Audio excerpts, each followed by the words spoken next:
Salut tout le monde, j'espère que vous allez bien. Alors dans la précédente vidéo, je vais parler des barrières naturelles, les barrières physiques, chimiques, bactériologiques et mécaniques du système immunitaire. Dans cette nouvelle vidéo, je m'intéresse à la deuxième ligne de défense contre différents agents pathogènes, ou plutôt le deuxième mécanisme effecteur du système immunitaire, c'est la phagocytose innée et la phagocytose dépendante d'opsonie, c'est-à-dire la phagocytose spécifique. La définition. La phagocytose est un processus cellulaire par lequel des particules solides, inertes ou biologiques, comme les micro-organismes, des cellules sénescentes ou mortes, sont reconnues, capturées, ingérées ou endocytées et même internalisées et détruites par une certaine catégorie de leucocytes appelées les cellules phagocytaires ou phagocytes. Alors, parmi les phagocytes, je trouve des cellules phagocytaires professionnelles qui sont essentiellement les polynucléaires neutrophiles au cours des réponses immunitaires innées et les monocytes macrophages qui interviennent au cours des réponses immunitaires innées et adaptatives. Donc, j'ai déjà dit que la phagocytose impliquée dans la réponse immunitaire adaptative est indispensable pour la présentation de l'antigène aux autres cellules du système immunitaire. C'est pour cette raison qu'on trouve des phagocytes qui jouent le rôle des cellules de présentation d'antigènes professionnels, comme les cellules interdigitées, les lymphocytes B et bien sûr les macrophages. Maintenant, on va voir l'importance immunitaire du phagocytose. Alors, la phagocytose intervient précocement lors de l'infection et joue un rôle important dans la défense de l'organisme par la destruction et l'élimination des agents pathogènes et aussi l'épulation de l'organisme en éliminant les débris cellulaires et le déclenchement des réponses immunitaires spécifiques. C'est un effecteur essentiel des réponses immunitaires innées et spécifiques alors, et elle est amplifiée par les opsonines, les anticorps, donc, et le complément, parce que le complément, surtout la protéine C3b, est parmi l'opsonine majeure, en fait, de toutes les protéines de l'organisme, et bien sûr, les immunoglobulines d'activité anticorps. Ici, les cellules phagocytaires professionnelles, les polynucléaires neutrophiles, les monocytes et les macrophages, utilisent ce processus immunitaire dans l'objectif de détruire et d'éliminer les antigènes étrangers et d'assurer la bactéricidie des agents pathogènes parce que ces cellules sont riches des molécules d'activité antimicrobienne. Les cellules présentatrices d'antigènes professionnels, comme les cellules interdigitées, les lymphocytes B et les macrophages, donc utilisent la phagocytose comme une première étape de la présentation d'antigènes et d'initiation d'une réponse immunitaire spécifique contre l'antigène phagocyté, comme j'ai déjà dit. Alors, comment se déroule la phagocytose? Donc, ce processus cellulaire peut être découpé en 4 phases: la reconnaissance de la cellule cible, l'adhésion à la cible, l'endocytose, puis la digestion ou la dégradation.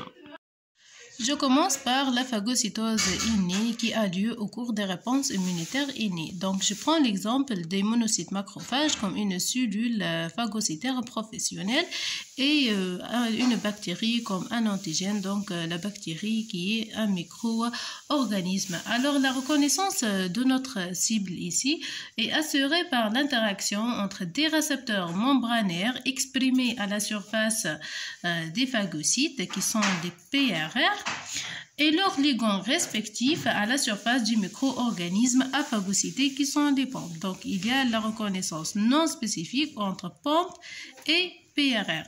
Voilà, donc. Par la suite, on a l'adhésion à la cellule cible. Alors, comment se fait cette adhésion? Donc, l'adhésion à la cellule cible est assurée grâce à des lectines qui sont trouvées à la surface des cellules phagocytaires et qui se lient aux os de l'agent microbien à phagocyter.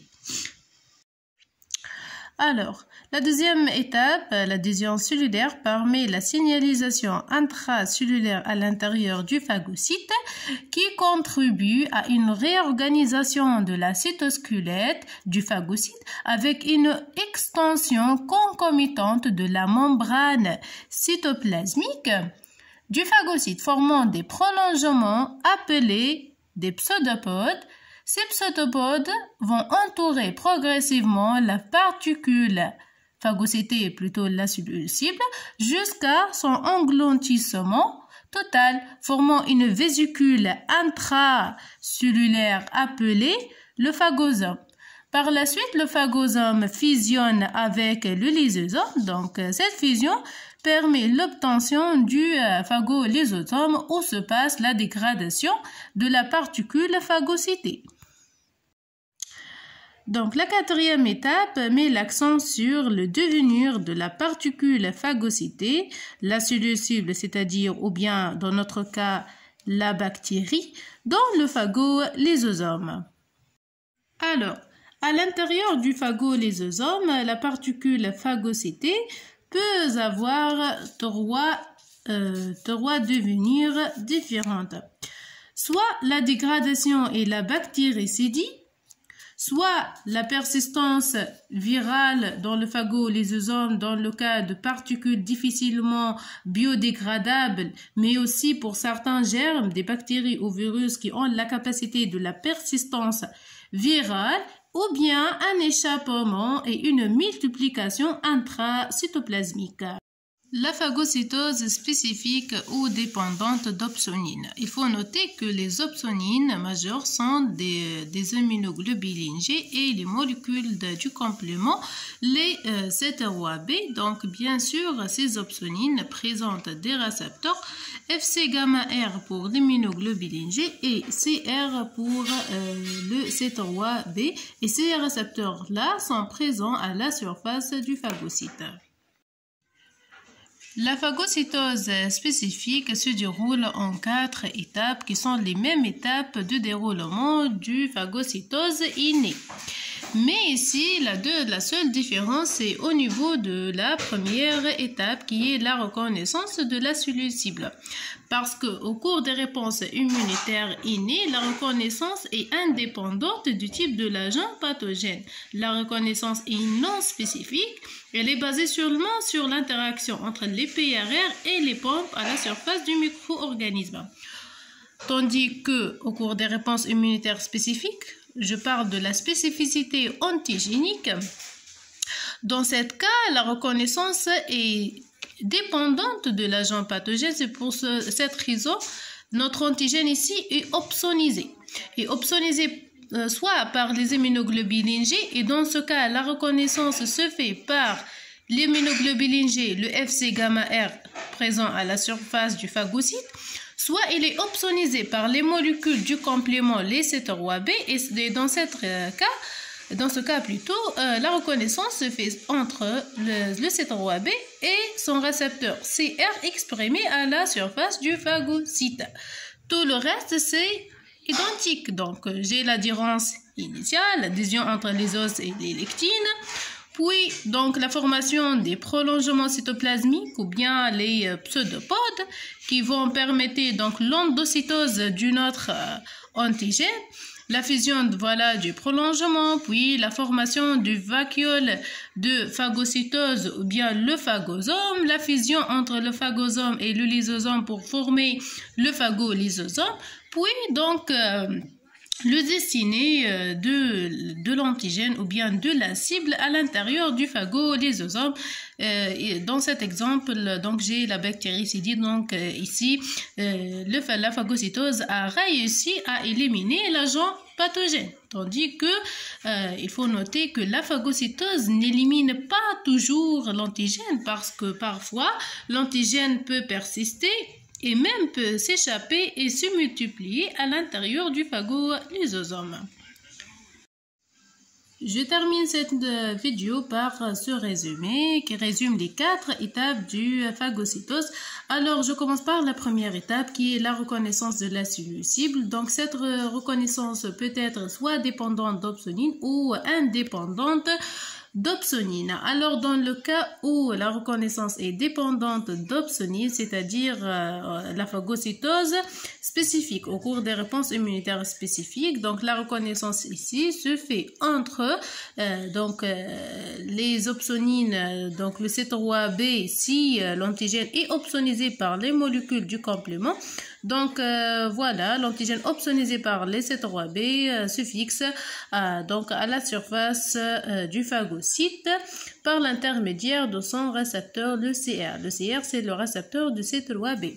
Dans le cas où l'antigène est opsonisé par l'immunoglobuline G, la reconnaissance se fait entre l'immunoglobuline G, plutôt la région FC de l'immunoglobuline G, et son récepteur, le FC gamma R, à la surface du phagocyte.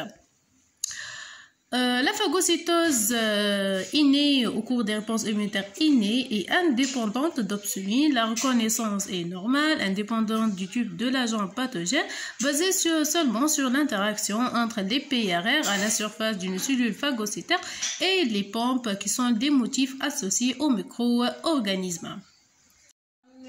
Par la suite, on a l'adhésion à la cible. Donc, l'adhésion se fait grâce aux lectines qui sont présents à la surface des phagocytes et les os des agents microbiens. Cette adhésion permet l'activation de la signalisation intracellulaire qui permet l'endocytose de la particule phagocytée. Donc, l'endocytose se manifeste par l'obtention des pseudopodes, donc qui sont des prolongements de la membrane cytoplasmique formée par une réorganisation du cytosquelette. Ces pseudopodes entourent la particule phagocytée jusqu'au son engloutissement total. Ensuite, notre particule phagocytée est dans une vésicule nommée le phagosome, puis la fusion entre ce phagosome et le lysosome aboutit à la formation du phagolysosome où se passe la dégradation de la particule phagocytée.